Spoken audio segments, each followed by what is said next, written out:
Bonjour chers étudiants, je suis Kora Sen, je suis enseignant associé au niveau du pôle CEJA à l'UVS. Nous allons ensemble voir le cours de droit du travail 2.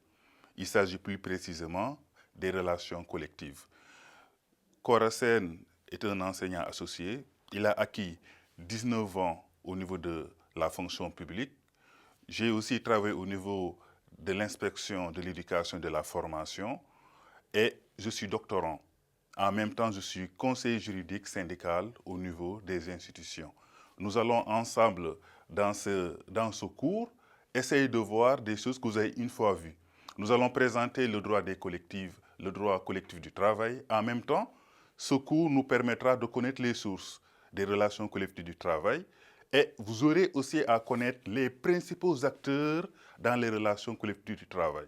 Cela vous permettra, chers étudiants, de savoir quelles sont les conditions de formation, quelles sont les conditions d'exécution des contrats collectifs de travail. De ce fait, au niveau de l'introduction, nous allons déterminer des faits historiques, voir l'émergence des rapports collectifs, voir en même temps comment définir des notions qui sont aussi importantes que le droit syndical et les relations professionnelles.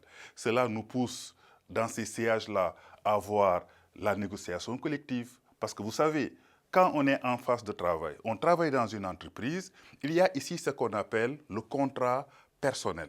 C'est les relations individuelles. C'est simplement le salarié et le travailleur. Maintenant, quand les salariés se regroupent au niveau de l'entreprise, ils vont se regrouper entre eux et ils vont avoir ici une relation collective. Et ils vont s'organiser, c'est cela qui leur permettra de pouvoir négocier et améliorer leurs conditions de travail au niveau de l'entreprise. De ce fait, ils vont essayer de négocier avec le patron, avec le chef d'entreprise, pour pouvoir avoir ici ce qu'on appelle des conventions collectives. Vous allez vous dire, mais M. Sen, c'est quoi les conventions collectives? Les conventions collectives, ce sont des normes qui sont prises en charge hors du contrat de travail. Vous allez entendre parler de prime de panier. Vous allez peut-être entendre parler de 13e mois. Ce sont des notions qui ne figurent pas dans le contrat de travail, que ce sont des acteurs qui sont dans le travail, qui sont dans l'entreprise, qui vont négocier avec le chef de l'entreprise pour avoir certaines choses. Ainsi, nous aurons à avoir les conventions ordinaires, nous allons avoir les conventions extensives.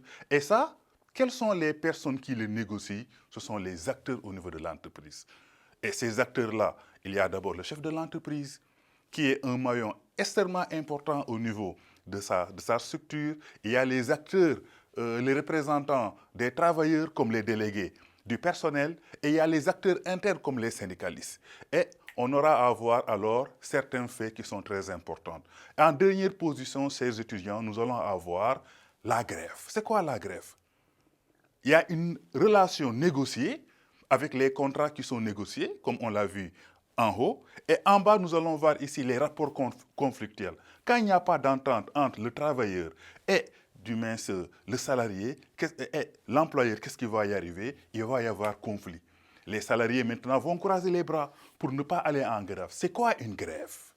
Qu'est-ce qui encadre la grève? Quelles sont les conditions pour qu'on puisse aller en grève? Est-ce qu'on peut se lever un jour, déclencher un mouvement d'ordre?